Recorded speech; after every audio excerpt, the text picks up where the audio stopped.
राजस्थान में एक ट्रेंड रहा है कि वहां हर साल चुनाव में सत्ता बदलती है। यह ट्रेंड इस लिहाज से बीजेपी के पक्ष में है कि अभी राजस्थान में कांग्रेस सत्ता में है और बीजेपी का दावा है कि राज्य में सत्ता विरोधी रुझान है।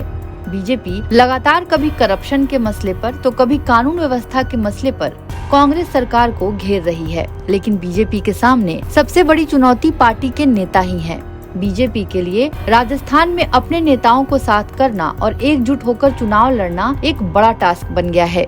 राजस्थान में जिस तरह बीजेपी नेताओं के अलग अलग ग्रुप बने हैं, सब खुद को सीएम पद का दावेदार मानते हुए कोशिश कर रहे हैं कि पार्टी सीएम उम्मीदवार का ऐलान कर दे। इसे देखते हुए विधानसभा चुनाव की कमान बीजेपी के केंद्रीय नेतृत्व ने अपने हाथ में ही रखी है। यहाँ तक कि राज्य में अगले महीने निकलने वाली परिवर्तन यात्रा को भी केंद्र के नेता ही हरी झंडी दिखाएंगे। परिवर्तन यात्रा के लिए कोई एक चेहरा आगे नहीं किया गया है। बता दें कि सितंबर में बीजेपी राजस्थान में 4 परिवर्तन यात्रा निकाल रही है। इन चारों यात्राओं की कमान पहले 4 अलग अलग नेताओं को दी गई थी। पूर्व मुख्यमंत्री वसुंधरा राजे, कैबिनेट मंत्री गजेंद्र सिंह शेखावत, पूर्व प्रदेश अध्यक्ष सतीश पुनिया और प्रदेश अध्यक्ष सीपी जोशी को यात्रा का नेतृत्व करना था, लेकिन फिर बीजेपी ने प्लान बदल दिया। बीजेपी का कहना है कि कोई एक नेता किसी एक यात्रा का प्रतिनिधित्व नहीं करेगा, बल्कि सभी यात्राओं में सांसद, विधायक, पार्टी पदाधिकारी शामिल होंगे।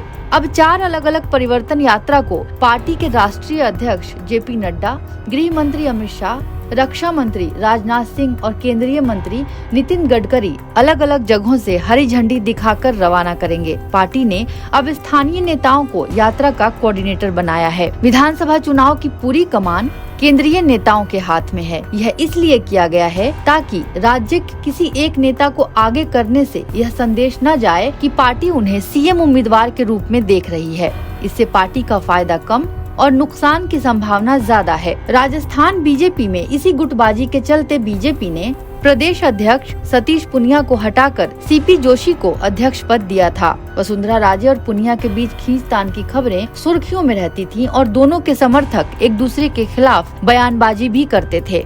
2003 और 2013 के विधानसभा चुनाव से पहले जब बीजेपी ने परिवर्तन यात्रा निकाली थी, उस वक्त इसकी अगुवाई वसुंधरा राजे ने की थी, लेकिन इस बार बीजेपी ने पहले 4 अलग अलग नेताओं के नेतृत्व में इसे निकालने की सोची, लेकिन फिर इस प्लान को बदल दिया क्योंकि अलग अलग नेताओं के समर्थक यात्रा रूट में आने वाली सीटों के समीकरण और कहां कितनी सीट जीतेंगे यह अंदाजा लगाकर बयानबाजी करने लगे थे कि पार्टी किसे कमान सौंप सकती है।